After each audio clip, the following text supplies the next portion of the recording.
What's going on, everybody? Welcome to episode 103 of the Finale Podcast. Today I'm joined by Yossef. Yossef, how are things going? Yo, what's up, man? Excited, this is the best time of year for sports. We got football, we got basketball. What more can I ask for? Yeah, we'll get into basketball later, as Timberwolves fans. But first off, this is going to be an NFL episode. So let's start things off with our biggest takeaways from last week's action, week 11. All right, man. There's a lot to choose from. Like we mentioned a little bit earlier off mic, um, influential week last week for the NFL. A lot of different places I could take this, but how can I not talk about my Bills beating the Chiefs for the first time Ooh. in a while? I think it was 21 or 22 when we had that infamous Diggs watching them win. I mean, moment, the podium moment, Bills, just Josh Allen and Patrick Mahomes going back and forth. Like that was probably some of the peak football that I've ever watched. There was that AFC Championship game, and I kind of got chills of that watching this last one. But man, just that last play by Josh Allen just embodies like what the Bills are. It's just Josh Allen's grit, just his ability to just carry the team, and he's become the identity of not just that team but that city, and he's really embodied that and taken that on. And man, it's just it gives me chills watching it. It's so beautiful, and that rivalry is probably as good as Peyton Brady. Like as far back as you can go. It's some of the best stuff. So it was really nice, to watch the Bills beat the Chiefs. But I think what I really liked was just that final play, the poise.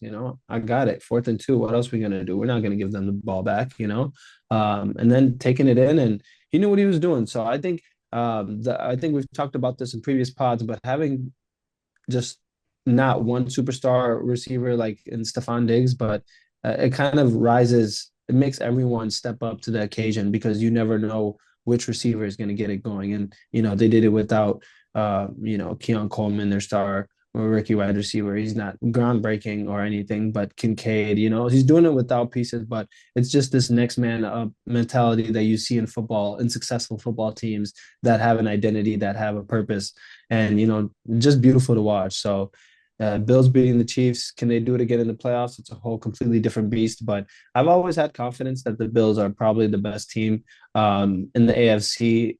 When we're talking about knocking off the Chiefs, the Bengals are, of course, the only team who's done that outside of, Brady. But I'm excited to see the Bills come into the playoffs with this newfound, I don't want to call it newfound confidence, but just some validating piece of information with this win.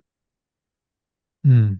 Yeah, very good win, of course, knocking off the undefeated Chiefs. But Yeah. yeah, definitely different when you have to play them in the playoffs, how it's gonna Mhm. transpire and things like that. So Yeah.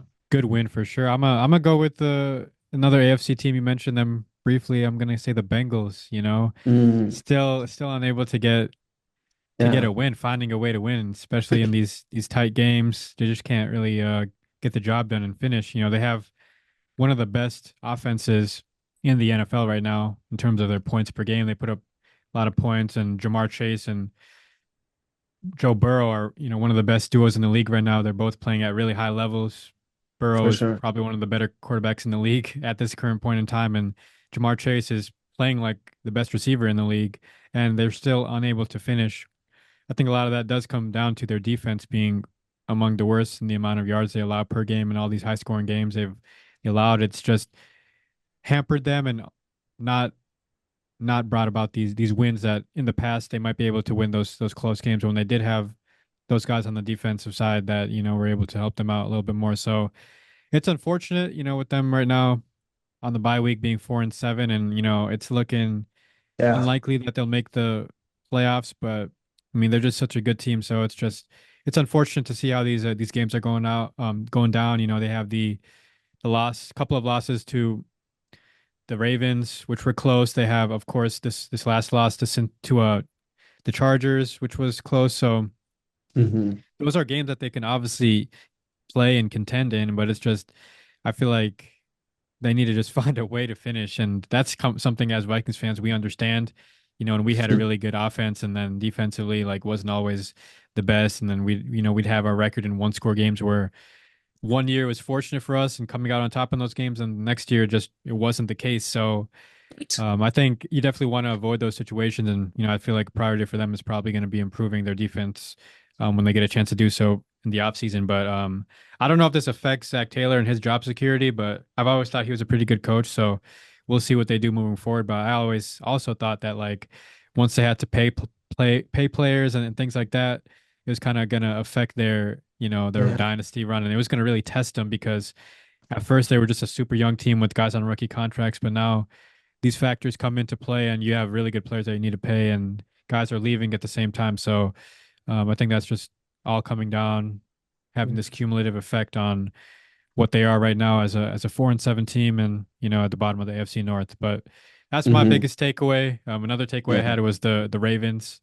Steelers game where the Steelers were able to come out on top, and I think that just proved to be like a really big time win for the Steelers, a statement win, show that they were a legit team. But as we mentioned before the pod, losing to the Browns, I think that kind of is a little sour spot, especially now you have this long, long break to think about that loss. And, they can blame the elements. Of course, it was a snow game, and, that's something you have to just accept at that point. AFC North battle, you got to be able to win those games. So credit to the Browns for that. But I think that's unfortunate that the Steelers were unable to capitalize off of that, big time win against the Ravens. But yeah, those were Hmm. my biggest takeaways. But we'll go into that game right now with our first topic being the Browns Steelers recap. So, yes, if I want to get your thoughts on how that game unfolded. Yeah, I think, like you mentioned, they this is a interdivision game, and what happens in these division games is you can't. It's not the same level of you can't just ride into it with the momentum you have. It needs to be very thoughtful. It needs to be very calculated, and it's going to be a bloodbath, especially in the AFC North, where the whole idea of the game is defensive heavy, running the ball, dominating that line of scrimmage, and continuing to, scrape 1 yard at a time. And then you add the elements into it, making it more difficult. But this is where these teams would like to play. I don't know if you watched the Jameis Winston interview. He couldn't be more excited to be playing in the snow. And this is something where if you play in the AFC North, like these are the elements that you want to be in, honestly. And two NFC and two AFC North teams went at it. It was a slow first half. I think it was like 10-3 at the end of it. Nick Chubb coming back, getting his running game going, but ultimately the Browns, Jameis Winston gives the Browns something that I don't think Deshaun gave them, and that's the spirit, this love of the game. Just it's kind of blissful almost, but the Browns ultimately just wanted it just a bit more, and at the end of it, Jameis Winston got him over the top there. But I think the Steelers have a lot to be proud about. Maybe not in this specific game, but just their season as a whole. And coming down the stretch towards the end of the year, defenses, are going to be winning games here late in November and December into January. So if they can continue their momentum, turn it back around, the momentum they got from beating the Ravens, I thought that was an amazing game. So their defense, elite unit, probably right up there between them and the Vikings as the best defensive unit. And I think they have a little bit more star power, a little bit more ceiling, than the Vikings defense even. So they have an ability to really make a deep run in the playoffs. So nice gritty November snow game from the AFC North as expected.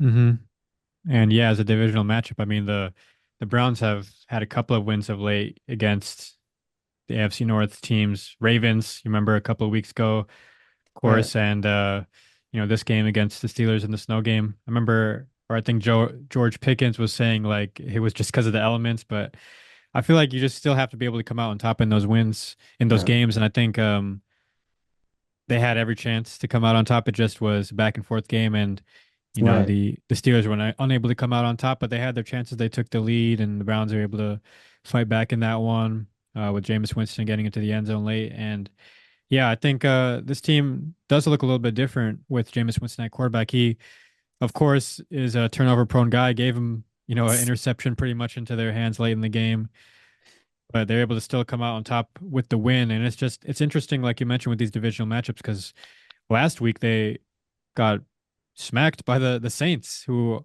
are a struggling team. So it's like it is those divisional matchups where you just see the Browns and how they can showcase how, these divisional matchups are a lot different when it comes to the level of football that you're playing, in your division. And, I think there was the storylines about, I'm not sure what TJ Watt said, but, the defensive player of the year thing with Myles Garrett compelled Garrett to have those post game comments where he's like, I'm the number one guy right now. And anybody who has question, basically it runs through me. Anybody who has question of that, you see what happened Mm, today. He had a big game. And I think yeah, there's really good defensive players in the league, but I don't think anybody is getting guarded like Myles Garrett. Respectfully, he's just a freak of nature, like someone very similar in a respectful way to Aaron Donald, who is, obviously gets coverage crazy, things like that. And the Vikings head coach Kevin O'Connell was talking about it this past week with Justin Jefferson, saying like, I don't think people realize how he gets guarded, with all the people that, cover him. So I think when you get those sort of matchups, not saying TJ Watt doesn't, but I think that just, is even more impressive when you're still able to get the job done. And right. what Garrett showed yesterday was impressive and definitely proves his point. So, yeah, there are a lot of talented players on the Browns team. Unfortunate that they are at, this record right now, especially coming off a wild card playoff appearance last year. But it's just a very competitive division. And, like I was just Very. mentioning with the Bengals, like you just never know whose year it's going to be in that division. So, Hmm. um, yeah, it was a good game, snow game. Of Love course, that. big time plays were made. I always love, remembering that snow game back in the day with Calvin Johnson. I think it was Eagles, Lions, and just love Crazy. that football. LaShawn McCoy on one side, Calvin Johnson on the Yeah. other side. It's just like it was always good football. So you love to see those games whenever it comes. So Yeah. For me, this big yeah. snow game I remember is Des Bryant and the Cowboys versus the Packers, man, in Lambeau. Oof. Ooh, of course. That's a great one. Of That's course. Yeah. classic. Des Bryant catch, yeah. That's a to this day we'll never know. Was it a Yeah. catch? Yeah. Man, what a game. But moving on, we got the Daniel Jones saga. It's come to an end in New York. Just got released. Mutual agreement. Came out with a statement yesterday. Basically, I was kind of like shocked by it a little bit, just the way he was talking. It sounded like it was the end of an era, really. Like he accepted his fate. Like it sounded like he was already leaving the team at that point. And it was, it's week 12. But, now it makes a lot more sense today when we see him get released. But yeah, I provided his thanks and was very appreciative of the opportunity and everything like that. But that time is now over. Now it's going to be Tommy DeVito's time. Of course, for the time being, you're not really sure if the Giants have their franchise quarterback on that roster right now. Probably not. But Daniel Jones' era is over. What are your thoughts on that, Yossef? You know, he's a stand-up guy. Through thick and thin, he answered all the press's questions at the lowest moments with his head up high, and he played really well for a team that starting this was rebuilding and kind of sped up their rebuilding process, kind of screwed them over a little bit, and how good he was so early. So they had to make a decision about paying him. They didn't realize how good he was. They would have picked up that 50-year option. Instead they declined it and ended up giving him the contract and had to part ways with Saquon, and now they're here. So I think there's a lot of domino. This speaks a lot more to me to a failure as an organization for the New York Giants, and it shows more incompetence by them than it does really Daniel Jones. Obviously, Daniel Jones, he got you to a playoff. He was able to win a playoff game. Like that in and of itself is a feat that is, difficult to do. And he was the quarterback that led your team to do that. Now, you fast forward a couple of years, your defense should be better. How did your offense take a step back? There's questions that can be had. You draft an amazing wide receiver, probably maybe the best wide receiver in the draft, which says a lot out of this draft class. So ultimately, I think it is a failure on the organization's end. But Daniel Jones, I know he'll have an opportunity elsewhere in the league. But when it's just interesting to me where these situations go down. Brian Daywell, I think, was asked about this before the press release dropped and press notice was dropped. And what he said was essentially like, he'll be with the team, he'll be with us. We have no plans of releasing him or anything like that. And it ended up happening. I think it's for the better. I think it helps financially.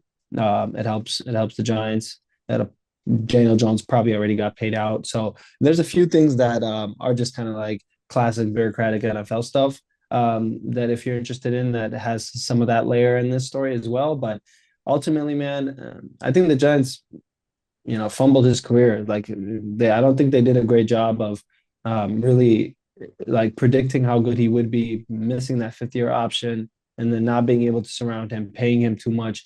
Just I don't think it was well executed. So sucks to see it, but there's teams that need Daniel Jones services. So I think he'll be in the league. I wouldn't be surprised if he's, on a roster within the next couple of weeks, frankly. Yeah, me too. He's definitely talented enough to be in the league. It's just unfortunate how that situation played out Right. there. Had that one year playoff year a couple of years ago where, had a really good year and, getting a playoff win for a team that hadn't won a playoff game since, their Super Bowl days of, Eli Manning. So it was, Right. something that they just felt like they had to get that guy whenever they felt like they had the franchise quarterback, the successor to Eli Manning, they had to hold on to him. And that's who they always thought Daniel Jones would be. But Right. yeah, didn't really do a great job of surrounding him, with the best talent, I would say, and really complimenting what he does as a quarterback, I would say. But it's Hmm. also on him as well, in areas Yeah. where he just fell short.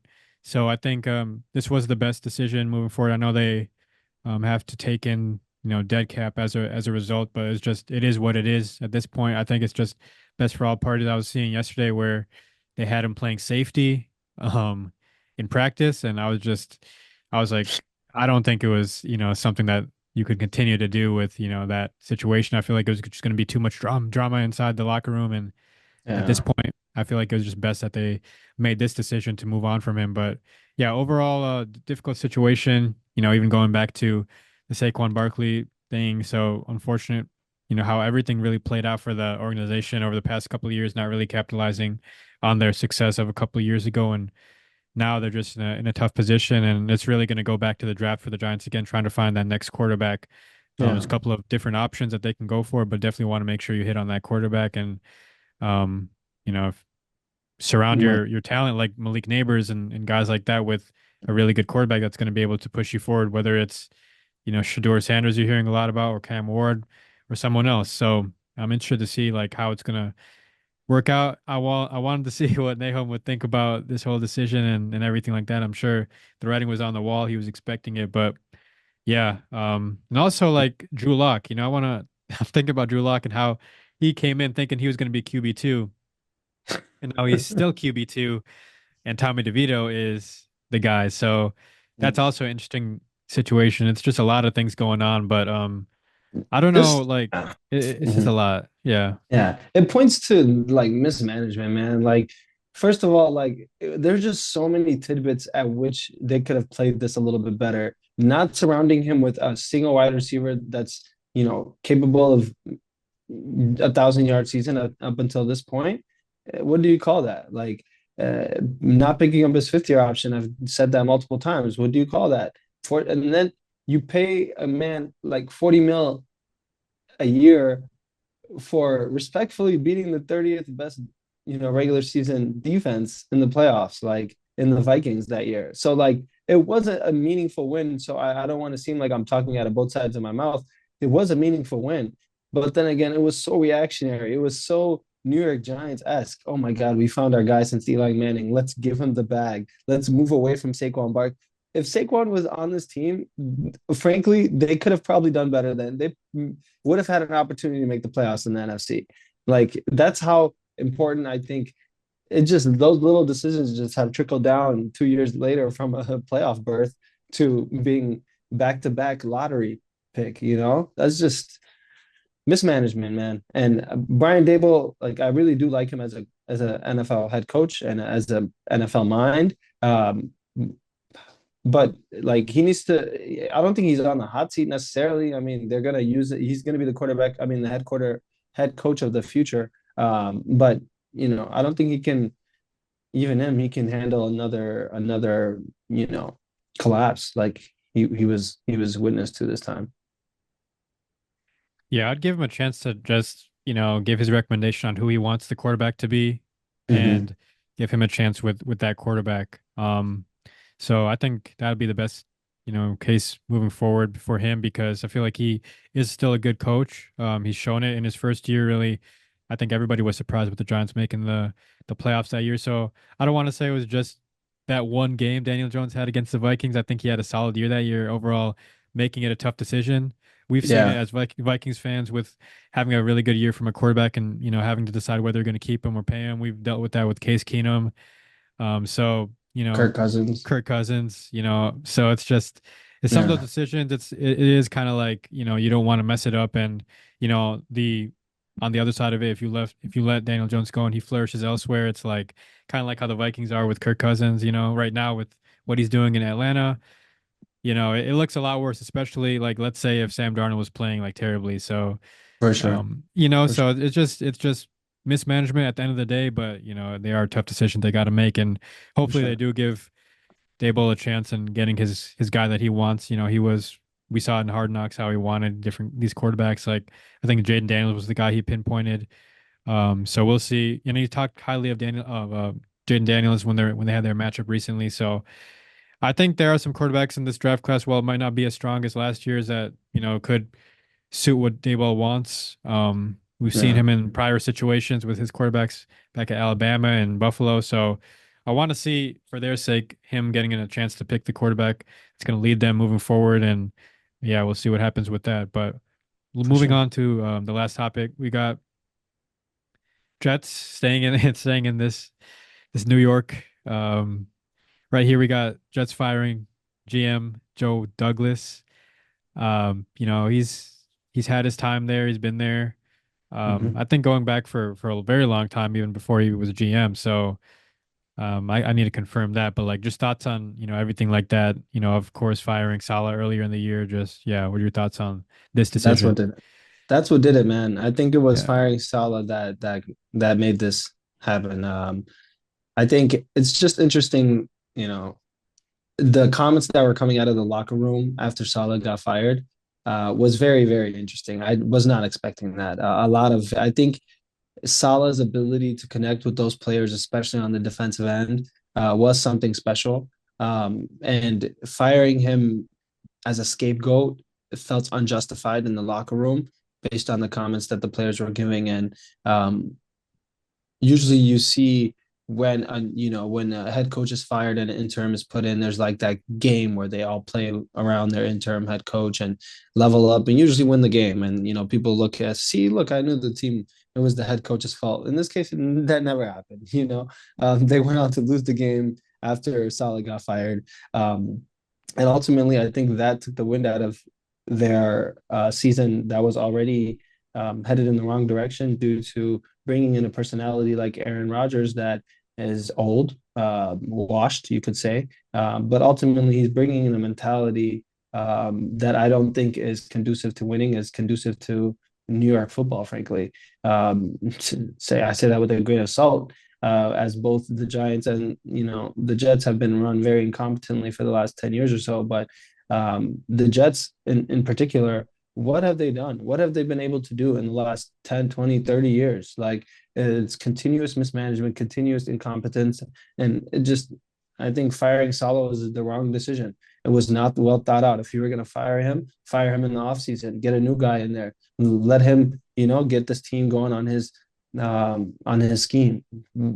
Firing him in the middle of the season does nothing but betray the trust of the players in the locker room, and ultimately it's fizzling out. Aaron Rodgers is not that guy. He can't just get you over any hurdle. I actually think you have to win in spite of Aaron Rodgers. You can't win, with him.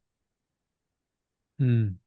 Those are my Yeah. thoughts. What No. do you think? Yeah. Yeah. Yeah. I think definitely writing was on the wall for a while with how everything's kind of unfolded Mm-hmm. this season. Salah getting fired and Aaron Rodgers being healthy this year and still not looking like the best, and haven't really, seen a complete turnaround since Devonta Adams came in. So I think it just all those decisions and everything that's gone on, usually when the head coach leaves, the GM is under pressure at that point, especially with, Salah not being his first head coach he's had in with the Jets. And yeah, just to confirm, he was there since 2019. So I'm trying to think who was the previous head coach. I'm pretty sure Adam Gase was probably there. Mm-hmm. But like, it's just when you have these multiple head coaches and it doesn't work out, this is sort of like a dagger move where it's just like, okay, you have to have immediate results, otherwise you're pretty much Mm-hmm. out of there. So now it just signals like a complete, total change, and who knows how long Aaron Rodgers is going to be there now, which is pretty crazy considering they just brought in his guy Devontae Adams, and I've seen rumors of where Aaron Rodgers is going to end up. I've even seen like people speculating it could be in Minnesota, just to complete that arc of Green Bay guys coming to Minnesota From the um, Jets. from the Jets, like Brett Favre did. But Yeah, you know, I I'm good. think I'm good off that. I think yeah, somebody asked me this week, and I was just like, yeah, nah, we're good. We're not in that same boat where we were struggling with some of the quarterbacks we had back in that era, and we needed Brett Favre. Like now it's just kind of like, yeah, we'll take a younger quarterback. We have JJ McCarthy. We don't need that sort of situation. But I think also Mhm. it doesn't help the situation that he is in. I mean, you did mention you have your personal feelings. I definitely hear them towards Aaron Rodgers. I feel like he could excel in a different situation where a lot of it's not dependent on him. Right. I don't think it's his right situation for him really. And so far, we're just seeing right now it's just not working out for everybody. Garrett Wilson, I think he can be putting together better numbers in a better situation as well. Mhm. And same goes for Devontae Adams, who since leaving Green Bay just hasn't gone well for him Yeah. consistently. So yeah, just a lot of things that just haven't gone in their favor. Defensively, they do have a really good unit, but it's like a lot of things just got to go in favor for your team to be successful. And hopefully they find this next guy and their next GM and head coach duo, and everything works out for them because this is a team that hasn't made the playoffs since Mark Sanchez was their quarterback, and that's a very long Right. time. Very long So time. Yeah, I we'll think see. We'll my see what my happens. my biggest issue with Rodgers is really not like I am a fan of his talent. Like I was on record saying that I think he might be one of the most talented quarterbacks in the league before Patrick Mahomes came in and started doing what he was doing. But that debate between him and Brady, who's more talented, like I was like very, very much in favor of Aaron Rodgers, even with just one Super Bowl. But ultimately, it's his attitude that I cannot get behind. This is a young team, and he's coming in with the tainted old mentality of like he thinks he comes in with this entitlement that will not win you games in the NFL. You know, it's the actual sheer opposite of that wins you games. It's every day coming in and having to earn every yard that you get. That's what wins you games. And the AFC North is a great example of that. Every week they come in, each team, and they come in and grind out each yard one at a time. Aaron Rodgers has no interest in doing that. He just is entitled, and I absolutely can't stand it anymore. Yeah. So moving on, upset pick of the week. What do you have for that? Oh man, there's a couple good upset picks that I was eyeing, but the one I'm going to go with is Bucks over Giants. We talked Hmm. about how when the Bucks are favored by -6 right now, um, when a new quarterback comes in, I think there's an interesting thing that happens in the locker room, similar to when we talked about a new head coach comes in. The team kind of revolves, it turns on, and DeVito is a quarter. He's a competent quarterback, and I'm excited just to see how that game goes. The Buccaneers defense is not as stout as it was coming into the year or even last year. So there is an opportunity to be taken advantage of. They could run on them. They can. Tracy Jr. has been playing phenomenally ever since earning his starting role on that team. So I'm curious to see how the Giants and this is at MetLife. So this is going to be a home game for the Giants. The fans will be there cheering on DeVito, Tracy Jr., and all the boys. So I'm excited to see how this goes. But I can see a world where the Bucks win this game. Of course, they're favored by 6 points, but ultimately their defense this year has been giving me some reservations, and they can be got by energy by teams who bring it. So and the Giants defense is still formidable, which is going to be a key component. Mike Evans, I think, is slated to come back from injury this week. Chris Godwin, of course, he's out for the rest of the year. So we'll see what they can do. Good pick for sure. I'm gonna go with a couple. One is a safer option, one is not so safe. I'm gonna go initially with Rams, 2.5 point underdogs against the Eagles. Nice. Um, I could see that going in their favor for sure. I feel like the Yeah. Eagles, they might not, get the best of the Rams in this game. I feel like the Rams just are a fiery unit. You never know what comes from Yeah. them, but when they do have it going, they're just a very high-powered offense. And Yeah. defensively, they can put a lot of things together too. It's just going to be on the Eagles to make sure their defense is on point and their offense comes to play. And then next one I'm going to go One with. quick topic on that last one, man. I thought the Eagles beating the Commies last week was just a statement win, frankly, a Oh, team yeah, that was yeah. hot, So I'm excited for that Eagles Rams matchup. It's going to be a good one. I think that's a 7 p.m. game, right? At NBC, That is let's see. or Yeah, is it it a is. It four? is. It is. It Yeah. is, At right? home. Oh At home for man, the that's Rams. Yeah. SoFi. it's going to be a good one. It's going to be a good It will one. be. It will be. I'm looking forward to that one. But the one Mm. that I'm not so confident in, but I could see happening, kind of, not really, but I'm gonna say it. Colts, 7.5 point underdogs against the Detroit Lions. I glanced at it. I glanced at it. I'm gonna Yeah. let you make the case. Go ahead. Part of me just really wants this to happen as a Vikings fan, but also like with the way the Colts looked last week, putting up 28 points, and how Anthony Richardson looked in response to his benching and 272 yards, 20 of 30, a touchdown. I think he had the offense going, obviously putting up those amount of points. Did his thing. I feel like the Lions hosting the Lions. I could see it going in their favor. I feel like defensively they have their moments, and similarly to the Lions offense, as high powered as they are, they can also turn the ball over, especially on the road, as we saw a couple of weeks ago in Houston. So this is definitely an optimistic one, but I can see the Colts putting it together because they have the weapons, and I feel like they just look a lot better and more dangerous with Richardson in there compared to Flacco. Um, so yeah, that's gonna be my second not so likely upset pick. Yeah. Man, I Um, like it. I have another one for you too. okay, Give me the Pats at Dolphins. They're -7 dogs. And good one.